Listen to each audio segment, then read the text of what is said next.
राधे राधे। श्री वृंदावन धाम की जय, श्री सद्गुरुदेव महाराज की जय, गुरु पूर्णिमा महोत्सव की जय। आज गিয়ে বহু ভক্তরা ফোন করেছে, আমি ভক্তদের ফোনকে অ্যাটেন্ড করতে পারিনি, কারণ ঠাকুরের সেবা, গুরু সেবা এবং ভক্তের সেবার জন্য আমি ব্যস্ত ছিলাম। আর ভক্তদের অনেক ভিড় রয়েছিল আশ্রমে, যার জন্য ফোনের সঙ্গে আমি মিশতে পারিনি। তাই আমি সকল ভক্তদের জন্য রাধা মাধবের কাছে প্রার্থনা করব যে সকলের মধ্যে যেন গুরু নিষ্ঠা, নামে রুচি এগুলো বর্ধিত হয়। ফোনে কথা না বলে যেন মানসিক কথা ভগবানের সঙ্গে, গুরুদেবের সঙ্গে হয়। গুরুদেবের সাথে সম্বন্ধ, সম্পর্ক কিভাবে হয়? একমাত্র ভজন দ্বারা হয়। তাই যারা যেখানেই থাকুক না কেন, যে অবস্থায় থাকুক না কেন, বেশি থেকে বেশি হরিনাম করবে, বেশি থেকে বেশি জপ করবে।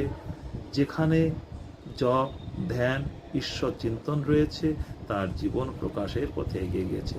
তাই আমি ঠাকুরের কাছে প্রার্থনা করব আর ভক্তদের কাছে আশা রাখবো তাদের জীবন যেন মঙ্গলের পথে, প্রকাশের পথে যায়। এটাই আমার ঠাকুরের কাছে কামনা। সকল ভক্তদের প্রতি আমার আশীর্বাদ রইল। রাধে রাধে, জয় নিতাই।